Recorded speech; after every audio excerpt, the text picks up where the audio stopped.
Mary Ellen Pleasant is the mother of civil rights in California. Here's my money. Here's $30,000 so you can buy guns and stuff. Mark Twain gets his start as Mark Twain, but he's telling some fucking drunk riverboat captain's story. Yeah, it gets that dirty in the frog-jumping world. The next time we see Patty Hearst, she's got a machine gun at a bank, and she's like, my new name is Tanya, get the fuck down.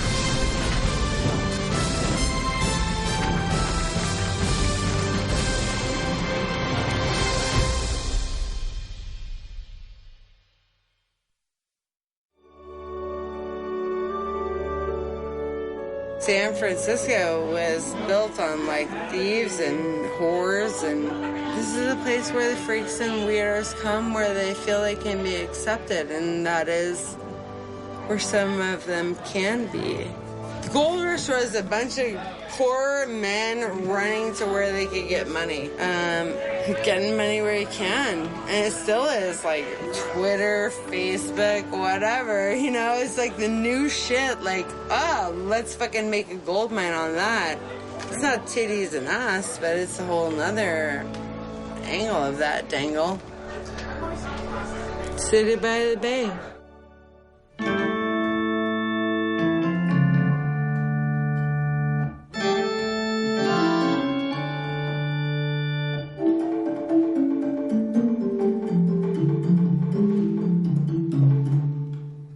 I really want to drink. Hello. Today, we're going to talk about Mary Ellen Pleasant, the mother of civil rights in California. Mary Ellen Pleasant was a light-skinned black woman. She was a slave until one day a planter bought her out of slavery and made her a free woman. So when she went to California, she pretended that she was a white woman. Now, first off, she was a chef, and people are coming in, and she's cooking for them, and people love her. People had started bidding for her to be their personal chef, and she was like, you know what? Fuck all that. I'm going to open my own restaurant.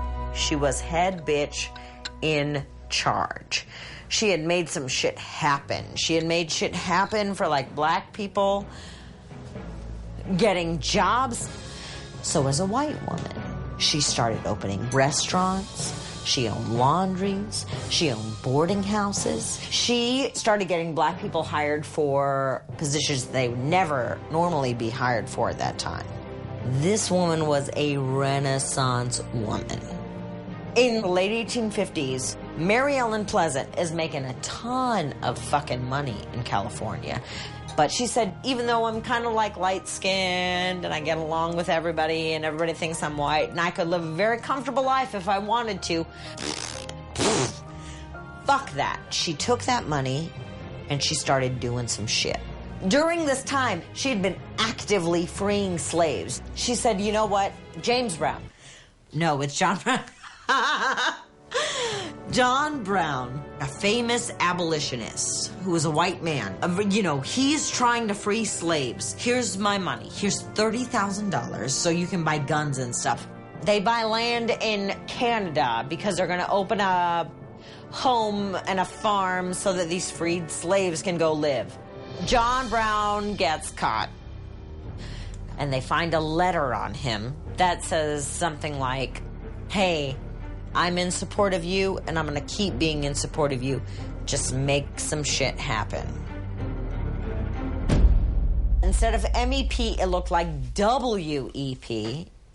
So it was published everywhere. Everybody be on the lookout for some dick named WEP.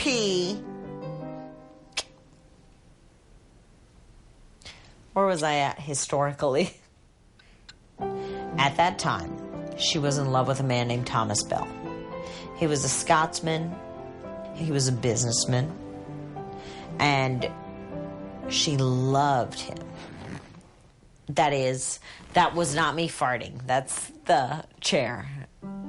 And they had business.